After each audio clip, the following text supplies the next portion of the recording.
ഹൃദയശുദ്ധിയുള്ളവർ ഭാഗ്യവാന്മാർ, അവർ ദൈവത്തെ കാണുമെന്നാണ് അഷ്ടസൗഭാഗ്യങ്ങളിൽ ക്രിസ്തു നമുക്ക് നൽകിയിരിക്കുന്ന ഉറപ്പ്.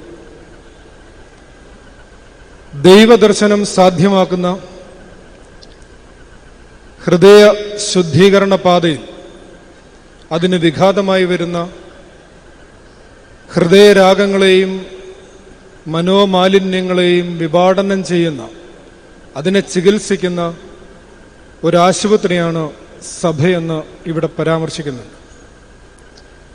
സത്യവേദപുസ്തകമാകട്ടെ ദൈവത്തിൽ നിന്നുള്ള മനുഷ്യന്റെ അകൽച്ചയെ സുഖപ്പെടുത്തുന്ന ഒരു തെറാപ്യൂട്ടിക് ടൂളായിട്ടാണ് അവതരിപ്പിക്കുന്നത്.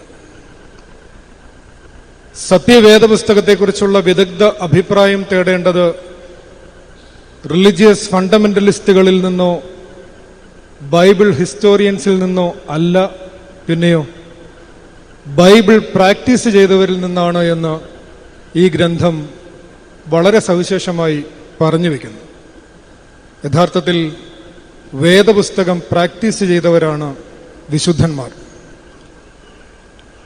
അത്തരത്തിൽ സത്യവേദപുസ്തകത്തെ സ്വന്തം ജീവിതം കൊണ്ട് പകർത്തി എഴുതിയ ഒരു മഹാത്മാവായിട്ടാണ് പരിശുദ്ധനായ പരിമലമാർ ഗ്രിഗോറിയോസ് തിരുമേനിയെ നാം മനസ്സിലാക്കുന്നത്. ഒരുപക്ഷെ നമുക്ക് പലപ്പോഴും തോന്നുന്നത് സുവിശേഷം അത്ര പ്രായോഗികമല്ല എന്നാണ്.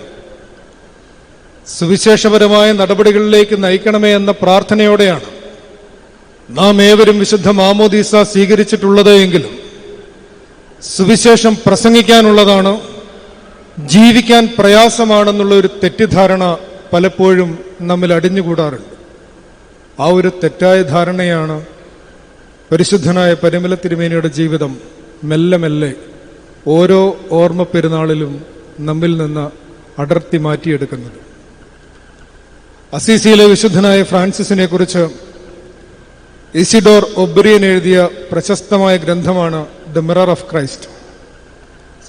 തന്റെ സന്യാസ സമൂഹത്തിന് സുവിശേഷമനുസരിച്ചുള്ള ദാരിദ്ര്യം വ്രതമായിരിക്കണം എന്ന ആവശ്യവുമായി പോപ്പ് ഇന്നസെന്റ് മൂന്നാമന്റെ സവിധത്തിലെത്തുന്ന ഫ്രാൻസിസ്. ഒന്നും സ്വന്തമാക്കാത്ത ഒരു ജീവിതശൈലിയാണ് ഫ്രാൻസിസിന്റെ ആഗ്രഹം. സ്വപ്നവും പ്രതീക്ഷയും അതാണ്. പക്ഷേ പോപ്പ് അദ്ദേഹത്തെ മറ്റൊരു വിധത്തിലാണ് ഉപദേശിക്കുന്നത്. നീ പറയുന്നതും നിന്റെ തീഷ്ണതയും എനിക്ക് മനസ്സിലാവുന്നുണ്ട്. പക്ഷേ നിന്റെ പിൻഗാമികളിൽ ഒരുപക്ഷെ ഇത്രയും ആവേശമുണ്ടായില്ലെങ്കിൽ അത് നാം കണക്കെടുക്കേണ്ടതാണ്. അവർ ഈ ദാരിദ്ര്യത്തെ എത്രമേൽ ഉൾക്കൊള്ളാനും സഹിക്കാനും തയ്യാറാകുമെന്നുള്ളത് നീ ഒന്ന് ശ്രദ്ധിക്കേണ്ടതാണ് എന്ന് പോപ്പ് ഉപദേശിക്കുന്നു. അപ്പോൾ വിശുദ്ധനായ ഫ്രാൻസിസിന്റെ മറുപടി ഇങ്ങനെയാണ്: ഞാൻ പൂർണ്ണമായും ക്രിസ്തുവിൽ ആശ്രയിക്കുന്നു. അവൻ എല്ലാവർക്കും മരണമില്ലാത്ത ജീവിതവും അനന്തമായ ആനന്ദവും വാഗ്ദാനം ചെയ്തിട്ടുണ്ട്. ഭാവിയിൽ അത്തരം വലിയ കാര്യങ്ങൾ നമുക്ക് തരാൻ പ്രാപ്തനായ ദൈവത്തിന് എങ്ങനെയാണ് നമുക്ക് നമ്മുടെ വർത്തമാനത്തിൻ്റെ നിസ്സാരങ്ങളായ ആവശ്യങ്ങൾ നൽകാൻ കഴിയാതിരിക്കുക? സുന്നകദോസിൽ വലിയ ചർച്ചകൾ നടന്നു. അത്ര അനുകൂലമായിട്ടല്ല അത് പുരോഗമിച്ചത്. എന്നാൽ ഒരു മെത്രാപ്പൊലീത്ത അവിടെ ഉന്നയിച്ച ഒരു അഭിപ്രായം തികച്ചും വ്യത്യസ്തമായ ഒന്നായിട്ടാണ് രേഖപ്പെടുത്തിയിട്ടുള്ളത്. അതിങ്ങനെയാണ്: ഈ മനുഷ്യൻ സുവിശേഷം അനുസരിച്ച് ജീവിക്കാൻ തനിക്ക് അനുമതി തരണമെന്ന് മാത്രമേ നമ്മോട് ആവശ്യപ്പെടുന്നുള്ളൂ. സുവിശേഷം അനുസരിച്ച് ജീവിക്കാൻ മനുഷ്യന് സാധ്യമല്ലെന്ന് ഈ സുന്നഹദോസിൽ തീരുമാനിച്ചാൽ യഥാർത്ഥത്തിൽ നാം പ്രഖ്യാപിക്കുന്നത് ബൈബിളിനെ പിന്തുടരാൻ മനുഷ്യന് അസാധ്യമാകും എന്നാണ്. അതിലൂടെ നാം ചെയ്യാൻ പോകുന്നത് സുവിശേഷത്തിൻ്റെ കർത്താവായ ക്രിസ്തുവിനെ അപമാനിക്കലാണ്. ഇത്രയൊക്കെ ചർച്ചകൾ നടന്നിട്ടും സുന്നഹദോസിന്റെ തീരുമാനം അനുകൂലമായില്ല. പലപ്പോഴും സുന്നഹദോസ് തീരുമാനങ്ങളെക്കുറിച്ച് അങ്ങനെ ഒരു ആക്ഷേപം പല കാലത്തും നാം കേൾക്കാറുമുണ്ട്. ഇവിടെയാണ് നമുക്ക് സമസ്വഭാവിയായ മനുഷ്യനെങ്കിലും വേദപുസ്തകം സമ്മാനിച്ച അറിവുകളെ ജീവിതത്തിൽ അനുഭവമാക്കി തീർത്ത പരിശുദ്ധനായ പരിമല തിരുമേനിയുടെ ഓർമ്മ നമുക്ക് മുമ്പിൽ ഒരു മഹാസാധ്യതയായി നിലകൊള്ളുന്നത്. മലങ്കരയിലെ ഈ മഹാപരിശുദ്ധന്റെ ദേഹവിയോഗത്തെ തുടർന്ന് തൊട്ടടുത്ത വർഷങ്ങളിൽ ഗദ്യത്തിലും പദ്യത്തിലും അദ്ദേഹത്തിന്റെ ജീവചരിത്രങ്ങൾ ഇറങ്ങിയിട്ടുണ്ട്. മലങ്കര സഭയുടെ ഔദ്യോഗിക പ്രസിദ്ധീകരണ വിഭാഗം അതിൻ്റെ വളരെ നിസ്തുലമായ പൈതൃകം സീരീസിൽ ഏകദേശം 75ഓളം പുസ്തകങ്ങൾ പ്രിയപ്പെട്ട സ്നേഹിതൻ ശ്രീ കുര്യൻ തോമസിൻ്റെ അധ്വാന ഫലമായി അതിങ്ങനെ രൂപപ്പെട്ടു വരുന്നതിനിടയിൽ പരിശുദ്ധനായ പരിമല തിരുമേനിയെക്കുറിച്ചുള്ള തൻ്റെ മരണത്തിൻ്റെ പരിസരത്തിൻ്റെ തൊട്ടടുത്ത് നിന്ന് വിരചിതമായ ഒരു കാവ്യവും ഒരു ജീവചരിത്രവും പുനഃപ്രസിദ്ധം ചെയ്തിട്ടുണ്ട്. അതിലാദ്യത്തേത് ജ്ഞാനായ സമുദായാംഗവും അന്ധനായ ഒരു കവിയുമായിരുന്ന പുലുത്തുരുത്തിൽ ചാക്കോ അവരുടെ മാർ ഗ്രിഗോറിയോസ് പാനയാണ്. ഒരുപക്ഷെ പരിശുദ്ധന്റെ മരണത്തിൻ്റെ തൊട്ട് സമീപമിരുന്ന് അത് എഴുതിയത് കൊണ്ടാവും അതിഭാവുകത്വത്തിൻ്റെ അതിപ്രസരമൊന്നും ആ ജീവചരിത്രത്തിലില്ല. അതാരംഭിക്കുന്നത് വേദപുസ്തകത്തിൻ്റെ ഒരു പൊരുൾ തിരിച്ചുകൊണ്ടാണ്. പരിശുദ്ധന്റെ ജീവിതത്തിലേക്കുള്ള പ്രവേശികയായി വിശുദ്ധന്റെ ജീവിതം എഴുതുന്നതിൻ്റെ പ്രാരംഭ പശ്ചാത്തലമായി അതിൽ നൽകിയിരിക്കുന്ന വേദപ്പൊരുൾ ഈ ലോകത്തിൻ്റെ ക്ഷണികതയെക്കുറിച്ച്, ക്ഷണപ്രഭാ ചഞ്ചലതയെക്കുറിച്ചൊക്കെയാണ്. ഒരുപക്ഷെ അത്തരമൊരു ജീവിത ദർശനത്തിൻ്റെ ഉടമയായിരുന്ന മാർ ഗ്രിഗോറിയോസിന്റെ ജീവചരിത ധ്യാനം നമ്മ ഉയർത്തേണ്ടതും ഉണർത്തേണ്ടതും അത്തരമൊരു വിചാര ലോകത്തിലേക്കാവണം. ഈ കൃതിയുടെ സമാപന ഭാഗം നമുക്ക് സുപരിചിതമാണ്. എല്ലാ നവംബർ 2-ാം തീയതിയും അത് നമ്മളിവിടെ പാടാറുണ്ട്. സന്താപമേ സന്താപമേ തീരാതെ കണ്ടുള്ള സന്താപമേ എന്ന്. ഈ കൃതിയുടെ പ്രാരംഭത്തിൽ ഇങ്ങനെ ചില വരികളുണ്ട്. ശക്തിയും ബഹുമാനവും കീർത്തിയും ഭക്തി വിട്ടുള്ള ഭാഗ്യങ്ങളൊക്കെയും മായ തന്നെ എന്നുള്ള വിചാരങ്ങൾ മാനസത്തിലിരിക്കണം എപ്പോഴും. മൃത്യുദൂതൻ വാതിൽക്കൽ നിപ്പെട്ട വിശുദ്ധന്മാരൊക്കെയും നമ്മെപ്പോൽ സമവ്യാപികളാം, അല്ലാതെ ദൈവനിർമ്മിത ജനമല്ല എന്ന് ഓർക്കണം എന്ന് പാടിയതിനു ശേഷമാണ് നമ്മുടെ താതൻ മാർ ഗ്രിഗോറിയോസാം നന്മാധന്യന്റെ ജീവിതം നാം ഓർക്കണമെന്ന് പറഞ്ഞ് അദ്ദേഹത്തിന്റെ ജീവചരിത്രം പാടിത്തുടങ്ങുന്നത്. തിരുവെഴുത്തിലുടനീളം ആദിയോടന്തം നാം കാണുന്ന ഒരറിവാണ് ഈ കൃതിയുടെ പ്രാരംഭത്തിൽ പരിശുദ്ധന്റെ ജീവിതത്തിലേക്കുള്ള പ്രവേശികയായി കവി നൽകിയിരിക്കുന്നത്. ദ ടെമ്പറാലിറ്റി ഓഫ് ദിസ് വേൾഡ്, ഈ ലോകത്തിന്റെ വ്യർത്ഥതയെക്കുറിച്ച്, വാനിറ്റിയെക്കുറിച്ച് ഓർമ്മപ്പെടുത്തിക്കൊണ്ടാണ് അത്തരമൊരു മുക്തമാനസത്തിൽ ജീവിതം കൊണ്ടാടിയ ഒരു പരിശുദ്ധന്റെ ജീവിതം വരികളിൽ ഈ കവി എഴുതി ചേർക്കുന്നത്. വേദപുസ്തകം ആദിയോടന്തം നമ്മോട് സംവദിക്കുന്ന ഒരാശയവും ഇതുതന്നെയാണ് എന്ന് വേദപാഠങ്ങളിൽ ഓരോന്നോരോന്നായി ശ്രദ്ധാപൂർവം ധ്യാനിച്ചാൽ നമുക്ക് ബോധ്യപ്പെടുന്നതാണ്. ഒരുപക്ഷെ ഏദനിലെ കഥ പറഞ്ഞു തുടങ്ങുന്ന തിരുവെഴുത്തിന്റെ ആദ്യ പാഠം ഒരു നാട്ടുപാട്ടായി നമ്മുടെ ഓർമ്മയിലുണ്ട്. ആദമേ നിന്നെ ഞാൻ തോട്ടത്തിലാക്കി, തോട്ടം സൂക്ഷിപ്പാനും.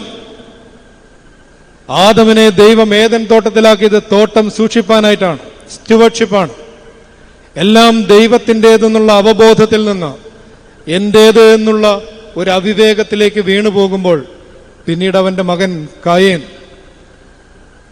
ഒരു പൊസസീവ്നെസ്സിലേക്ക് ജീവിതം മനുഷ്യന്റേത് പരിണമിച്ചു കഴിയുമ്പോൾ സഹോദരനോട് അസൂയയുണ്ടാവുന്നു, സഹോദരനോട് കലഹമുണ്ടാവുന്നു, സഹോദരന്റെ കൊലപാതകം വരെ സംഭവിക്കുന്നുവെന്ന് തിരുവെഴുത്തിന്റെ തുടർപ്പാഠങ്ങൾ നമ്മളെ ഓർമ്മിപ്പിക്കുന്നു.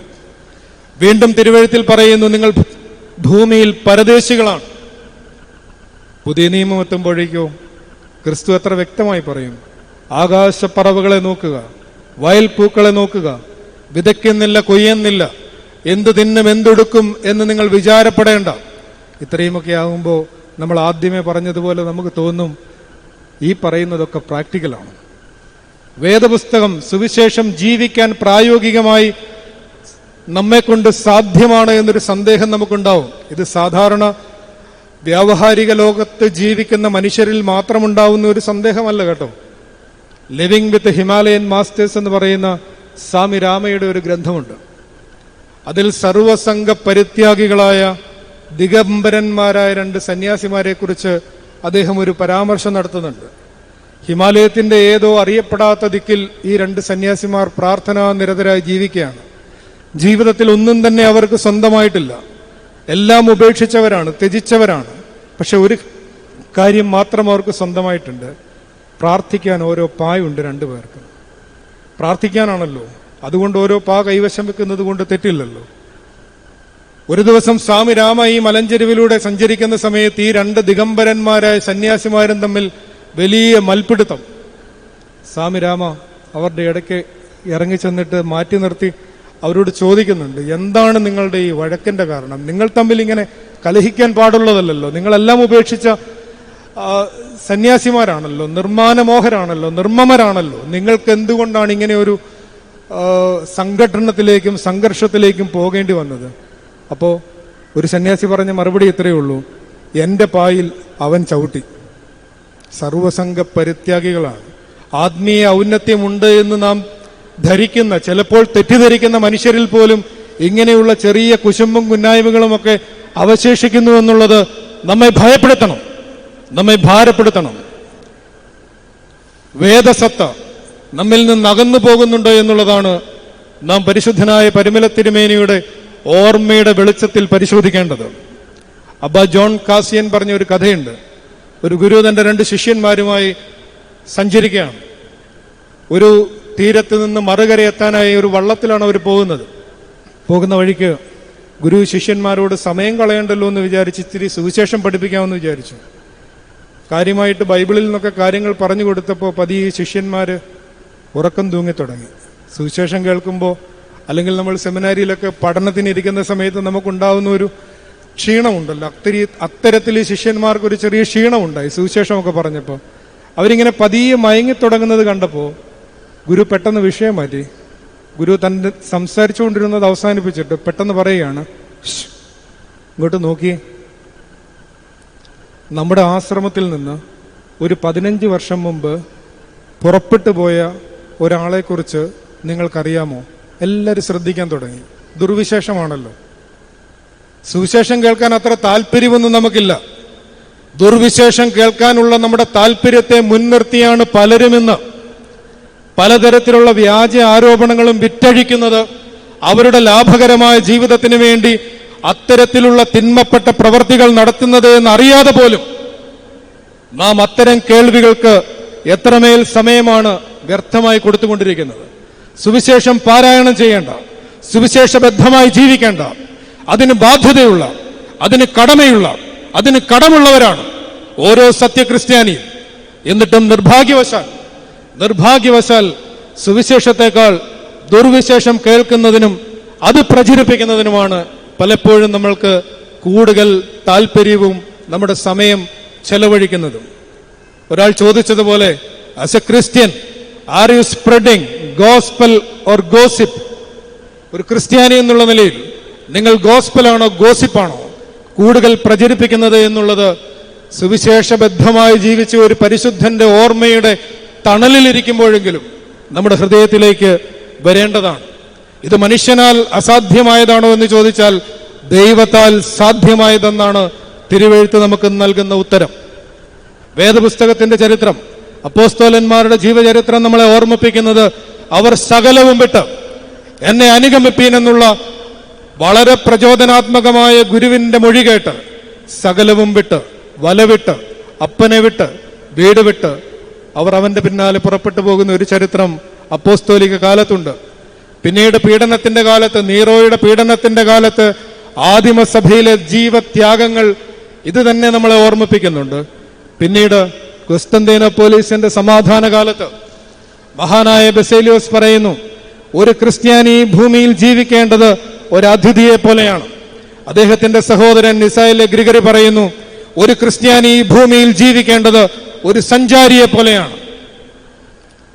എപ്പോഴും ഒരുക്കമുള്ളവരായി, ഒന്നും സ്വന്തമാക്കാതെ എല്ലാവരുടെയും സ്വന്തമായി ജീവിക്കുന്ന ഒരു സ്പിരിറ്റ് ഓഫ് നോൺ പൊസസീവ്നെസ് ഏതൻ തോട്ടം മുതൽ പഠിപ്പിക്കുന്ന നിരുടമസ്ഥതാ ബോധത്തിന്റെ തനിയാവർത്തനമാണ് സഭാചരിത്രത്തിലുടനീളം, വേദഗ്രന്ഥത്തിലുടനീളം കാണുന്നത്. അതുതന്നെയാണ് പരിശുദ്ധനായ പരിമല തിരുമേനിയുടെ ജീവിതത്തിലും നാം കണ്ടുമുട്ടുന്നത്. ഒരുപക്ഷെ സമീപകാല ചരിത്രത്തിൽ 1900-കളിൽ റഷ്യൻ വിപ്ലവത്തിന് ശേഷമുണ്ടായ റഷ്യൻ നവോത്ഥാനത്തെക്കുറിച്ച്, പ്രത്യേകിച്ചും റഷ്യൻ ഓർത്തഡോക്സ് സഭയുടെ നവോത്ഥാനത്തെക്കുറിച്ച് wrestling with the mind of the fathers എന്ന് പറയുന്ന ഗ്രന്ഥത്തിൽ പരാമർശിക്കുമ്പോൾ ആദ്യമേ പറയുന്നത് ഈ സ്പിരിറ്റ് ഓഫ് നോൺ പൊസസീവ്നെസ് ആണ് റഷ്യൻ സന്യാസ സമൂഹങ്ങൾ ആദ്യം തിരിച്ചു പിടിച്ചത് എന്നാണ്. ഇതെല്ലാം വിട്ടുപോകലല്ല, നമ്മളുടെ കുടുംബം, വീട്, ഇതെല്ലാം വിട്ടുപോകുന്നതിനെ കുറിച്ചല്ല പറയുക. കൃത്യമായ ഒരു അകലം പാലിക്കുന്നതിനെ കുറിച്ച്, ആത്മാവിലെ ദാരിദ്ര്യം പുലർത്തുന്നതിനെ കുറിച്ച്.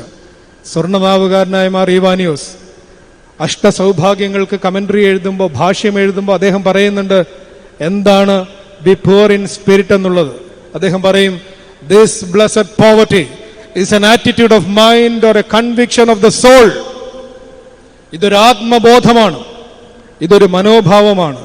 കൃത്യമായ ഒരു ലാവണ്യദൂരം ജീവിതത്തിലുള്ള എല്ലാത്തിനോടും, അത് സ്ഥാനമായാലും പണമായാലും മഹിമയായാലും ബന്ധങ്ങളായാലും എല്ലാത്തിനോടും കൃത്യമായ ഒരു ലാവണ്യദൂരം പാലിക്കലാണ് ജീവിതത്തിന്റെ യഥാർത്ഥ സൗന്ദര്യമെന്ന് ഇവർ പഠിപ്പിക്കുന്നു. നമ്മുടെ ആരാധനാ ജീവിതം മുഴുവൻ അതല്ലേ നമ്മളെ പഠിപ്പിക്കുക. പരിശുദ്ധ മാമോദീസായിൽ ഈ പൈതലിന്റെ മനോനയനങ്ങൾ തുറക്കേണ്ടത് ഈ ലോകത്തിന്റെ വ്യർത്ഥതയെ ഗ്രഹിക്കുവാനാണെന്നാണ് പറയുക. വീണ്ടും നമ്മുടെ ജീവിതത്തിലെ ഒരു വലിയ മുഹൂർത്തമാണ് വിവാഹം. ആ വിവാഹ കുദാശയിൽ എന്താ പറയുക? സകലവിധ സൗഭാഗ്യങ്ങൾ കൊണ്ടും ഐശ്വര്യങ്ങൾ കൊണ്ടും ഇവരെ നിറയ്ക്കണമെന്ന് പറയുന്നുണ്ട്. എന്നാൽ അതിന് സമാന്തരമായ ഒരു കാര്യം ഓർമ്മിപ്പിക്കുന്നുണ്ട്, സൽപ്രവർത്തികളാകുന്ന സമ്പാദ്യം ഇവർക്ക് വർദ്ധിപ്പിക്കണമേ എന്ന്. ഐഹികമായ സമ്പാദ്യത്തെക്കുറിച്ചല്ല, സൽപ്രവർത്തികളാകുന്ന സുഹൃതങ്ങളാകുന്ന സമ്പാദ്യം. ഇനി നമ്മളുടെ മരണാനന്തര ശുശ്രൂഷയിലോ, അത് പുരുഷനോ സ്ത്രീയെന്നോ ഭേദമില്ലാതെ ദേവാലയത്തിൽ ശുശ്രൂഷ ആരംഭിക്കുമ്പോൾ പ്രാരംഭ പ്രാർത്ഥനയിൽ പറയുന്നു, ഈ വ്യർത്ഥലോകത്തിൽ നിന്ന് പുറപ്പെട്ട ആത്മാവ്, ഈ വ്യർത്ഥലോകത്തെ തിരിച്ചറിയാൻ ഇവന്റെ മനോനയനങ്ങളെ തുറക്കണമേ എന്ന് പറഞ്ഞാണ് സ്നാനമേറ്റ ഏതൊരുവന്റെയും രക്ഷാകര ജീവിതം ആരംഭിക്കുന്നത്. അത് തുടരുന്നത് ഈ വ്യർത്ഥലോകത്തിൽ നിന്ന് പുറപ്പെട്ട് മരിച്ചുപോയവരുടെ ന്യായവിധിയിൽ, അഥവാ ക്രിസ്തുവിന്റെ രണ്ടാമത്തെ വരവ് വരെ ഉണ്ട് എന്നുള്ളത് കൊണ്ടാണ് ശരീരത്തിൽ വസിച്ചാലും ശരീരം വിട്ടാലും നമ്മൾ ദൈവത്തെ പ്രസാദിപ്പിക്കുന്നതിൽ അഭിമാനിക്കുന്നവരാകണമെന്ന അപ്പോസ്തോലിക പ്രബോധനം നമ്മോടൊപ്പമുള്ളത്. സകലവും ദൈവത്തിന്റെ ദാനമാണെന്നുള്ള ആത്മവിവേകത്തിലൂടെ ദൈവത്തിനു വേണ്ടി വൻകാര്യങ്ങൾ ചെയ്ത മഹാനായ ദാവീദിന്റെയും അപ്പോസ്തലനായ പൗലോസിന്റെയും ഒക്കെ പരമ്പരയിലാണ് പരിശുദ്ധനായ പരിമല തിരുമേനിയുടെ ജീവിത ദർശനം മുന്നോട്ട് വയ്ക്കുന്ന മൂല്യബോധവും നിലകൊള്ളുന്നത്. ഇത് വേദപ്പൊരുൾ തിരിച്ചറിഞ്ഞ ജീവിതമാണ്. വേദപുസ്തകത്തിന്റെ അറിവിനെയാണ് പരിശുദ്ധൻ സ്വാനുഭവമാക്കിയതെന്ന് സാക്ഷ്യപ്പെടുത്തുന്ന മറ്റൊരു കുറിപ്പ് കൂടി ഞാൻ വായിക്കട്ടെ. ഇത് 1903 തന്നെ പ്രസിദ്ധമായ ശ്രീ MP വർക്കിയുടെ മാർ ഗ്രിഗോറിയോസ് മെത്രാപ്പോലീത്ത എന്ന ഗദ്യ ജീവചരിത്രത്തിന്റെ മുഖവരയിൽ കണ്ടത്തിൽ വർഗീസ് മാപ്പിള എഴുതിയ വരികളാണ്. അത് ഞാനൊന്ന് വായിക്കാം. ജീവചരിത്രങ്ങളെല്ലാം തന്നെ ജനസാമാന്യത്തിന്റെ അറിവിനെ വർദ്ധിപ്പിക്കാനും ദൃഷ്ടാന്തത്തിനും ഉപയോഗിക്കപ്പെടുന്നവായിരിക്കുന്നതിനാൽ വിശേഷിച്ച് നിർവ്യാജമായ ദൈവഭക്തിയോടും അനുകരണീയമായ സദാചാരത്തോടും കൂടി ഐഹിക ജീവിതത്തെ കഴിച്ചുകൂട്ടുന്ന മഹാന്മാരുടെ ആയുർവൃത്താന്തങ്ങൾ അത്യന്തം പ്രയോജനകരമാണെന്നുള്ളതിന് സംശയമില്ലല്ലോ. ഇനിയുള്ള വരികൾ കുറെ കൂടി ശ്രദ്ധിക്കണം. ഈ ചെറിയ ചരിത്ര പുസ്തകത്തിന് വിഷയീഭൂതനായ മാർ ഗ്രിഗോറിയോസ് മെത്രാപ്പോലീത്ത അവർകൾ ജീവിച്ചിരുന്ന കാലത്ത് തന്നെ 10 കൽപ്പനകൾ എഴുതിയ കൽപ്പലകകൾ പോലെയോ നമ്മുടെ കർത്താവിന്റെ സദാചാര വാക്യങ്ങൾ മാത്രം എടുത്തെഴുതിയ ഒരു സുവിശേഷ സംഗ്രഹ പുസ്തകം പോലെയോ ആണ് ഈ നാട്ടിലെ ക്രിസ്ത്യാനികളുടെ ഇടയിൽ ശോഭിച്ചതെന്ന് സർവസമ്മതമായിട്ടുള്ള സംഗതിയാണല്ലോ. നമ്മൾ ഇതുവരെ പറഞ്ഞു വെച്ചത് എത്ര ഭംഗിയായിട്ടാണ് വർഗീസ് മാപ്പിള ആലേഖനം ചെയ്തിരിക്കുന്നത്. 10 കൽപ്പനകൾ എഴുതിയ കൽപ്പലകകൾ പോലെ ഒരു ജീവിതം, ഒരു സുവിശേഷ സംഗ്രഹ പുസ്തകം പോലെ ഒരു ജീവിതം. അതാണ് പരിശുദ്ധനായ പരിമല തിരുമേനിയുടെ ജീവനും ജീവിതവും. വേദ പൊരുൾ ഗ്രഹിച്ച ഈ മഹാപുരുഷന്റെ ചിതാകാശം മഹാകാശം പോലെ വിശാലവും ആഴി പോലെ അഗാധവുമായി പരിണമിച്ചതിന്റെ ദൃഷ്ടാന്തമാണ് വിദ്യ നിഷേധിക്കപ്പെട്ടവനും രാജപാതയിൽ കയറി നടക്കാൻ അവകാശമില്ലാത്തവനും വേണ്ടി പരിശുദ്ധൻ നടത്തിയ പ്രയത്നങ്ങൾ. ശൈശവ വിവാഹം പോലെയുള്ള ദുരാചാരങ്ങൾക്കെതിരെ അദ്ദേഹം ഉയർത്തിയ ശബ്ദം, ഇതെല്ലാം ഉൾക്കൊള്ളുന്ന നിരവധി സാമൂഹിക പരിഷ്കരണ ശ്രമങ്ങളെല്ലാം തന്നെ മുളന്തുരുത്തിപ്പള്ളിയിലെ അടിമലേലത്തെക്കുറിച്ച്, സുറിയാനി ക്രിസ്ത്യാനികൾക്കിടയിൽ ഉണ്ടായിരുന്ന അടിമലേലത്തെക്കുറിച്ച് പരാമർശിക്കുന്ന ബെനിൽ പോളിന്റെ അദൃശ്യ കേരളത്തിന്റെ അടിമ ചരിത്രവും മനു എസ് പിള്ളയുടെ ഐവറി ത്രോണുമൊക്കെ ചൂണ്ടിക്കാട്ടുന്ന ഉച്ചനീതത്വങ്ങളുടെയും ഭേദാഭേദങ്ങളുടെയും ഇരുൾ നിറഞ്ഞ ഒരു ചരിത്രത്തിലാണ് പരിശുദ്ധനായ പരിമല തിരുമേനി നവോത്ഥാനത്തിന്റെ ഒരു തിരുനാളമായി തെളിഞ്ഞു നിൽക്കുന്നത് എന്ന് നാം മറന്നു പോകരുത്. ഇത്തിരിവട്ടത്തെ സുൽത്താൻമാരായി അല്പന്മാരുടെ ആകാശഗംഗയിൽ ഭ്രമണം ചെയ്യുവോളം നാം ചെറിയ ലോകത്തിലെ വലിയ മനുഷ്യരായിരിക്കും. അതുകൊണ്ടാണ് ഈ വലിയ ലോകത്തിലെ ചെറിയ മനുഷ്യരെ നമുക്ക് പലപ്പോഴും കാണാൻ പറ്റാത്തതും അവരുടെ പ്രശ്നങ്ങൾ അറിയാൻ പറ്റാതെ പോകുന്നതും. ദിനം പ്രതി ഉയരുന്ന അരിവില തൊട്ട് യാതൊന്നും നമ്മുടെ പ്രശ്നമല്ല, മറ്റാരുടെയൊക്കെയോ പ്രശ്നമാണെന്ന മൗഢ്യത്തിൽ സാർത്ഥതയുടെ കുടീരങ്ങളിൽ നാം വാഴുമ്പോഴാണ് ദാ ഇവിടെ മരണാനന്തരവും ഒരു മനുഷ്യൻ മനുഷ്യരുടെ പ്രതീക്ഷയായി ദാ ഇവിടെ തടിച്ചുകൂടിയിരിക്കുന്ന, വന്നുകൊണ്ടിരിക്കുന്ന, വന്നു പോയിരിക്കുന്ന അനേകായിരം മനുഷ്യരുടെ കണ്ണീരും നോവും മനസ്സിലാവുന്ന ഒരാളെന്ന നിലയിൽ ജാതി മത വർഗ വർണ്ണഭേദമന്യേ മനുഷ്യരെ ചേർത്ത് നിൽക്കുന്ന ഒരു മഹാകാശമായി നിലകൊള്ളുകയാണ്. ശരിക്കും മനുഷ്യരെ ദൈവത്തിങ്കിലേക്ക് കണ്ണുകൾ ഉയർത്താൻ പഠിപ്പിക്കുന്ന ഏതൊരു മനുഷ്യപുത്രനും ക്രിസ്തു യേശുവിനെ തന്നെയാണ് സഖേ നമ്മളെ ഓർമ്മിപ്പിക്കുക. നവോത്ഥാനത്തിന്റെ ഈ പുത്തൻ തീ ആളാതെയും പാളാതെയും കാളാതെയും സ്ഥിരവും ശുദ്ധവും ഭദ്രവുമായി നമ്മുടെ വർത്തമാനകാലത്തിനും ചൂടും വെളിച്ചവും പകരുന്നു. ഞാൻ എൻ്റെ വാക്കുകൾ ഉപസംഹരിക്കുകയാണ്. ഈ പുത്തൻ തീയിൽ നിന്നും സുവിശേഷ ചൈതന്യം പകർന്നെടുക്കാൻ എത്തുന്നവരോട് പരിശുദ്ധനായ പരിമല തിരുമേനിയുടെ കുടുംബത്തിൽ തന്നെ പെട്ട ബിനോയ് ചാതുരുത്തി എഴുതിയ ആർഷമഞ്ജരിയിൽ നിന്ന് ചില വരികൾ വായിച്ചാണ് എൻ്റെ പ്രഭാഷണം അവസാനിക്കുക. നമ്മുടെ KM തരകൻ സാർ അതിൻ്റെ ആമുഖത്തിൽ എഴുതിയ പോലെ ഒരു ബ്രഹ്മർഷിയായിരുന്ന പരിമലമാർ ഗ്രിഗോറിയോസിന് ഒരു ഭക്തകവി അർപ്പിക്കുന്ന വർണ്ണസുന്ദരവും സുഗന്ധവാഹിയുമായ ഒരു മലർക്കുലയാണ് ആർഷമഞ്ജരി. നാം ഇതുവരെ പറഞ്ഞു വെച്ചതെല്ലാം ഒരു 2 വരിയിൽ അതിൽ സംഗ്രഹിക്കുന്നുണ്ട്. അതിങ്ങനെയാണ്: ജീവിതം വേദമായി, വേദമേ ജീവിതം, ഈ വിധം ജന്മമേ ദൈവീകമായി. ജീവിതം വേദമായി, വേദമേ ജീവിതം, ഈ വിധം ജന്മമേ ദൈവീകമായി. ഇങ്ങനെ പാടുന്ന ആ കവിതയുടെ അവസാന വരികൾ ചൊല്ലി നമുക്ക് ഈ പ്രഭാഷണം അവസാനിപ്പിക്കാം.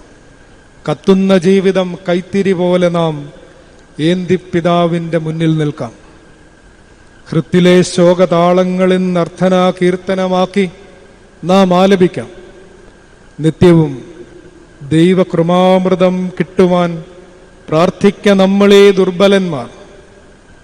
ആത്മതേജസ്വരൂപൻ പരിമല ഗ്രിഗോറിയോസാം പിതാവിനോടായി. നിങ്ങളെല്ലാവരുടെയും നല്ല ശ്രദ്ധയ്ക്ക് നന്ദി. ദൈവം അനുഗ്രഹിക്കട്ടെ.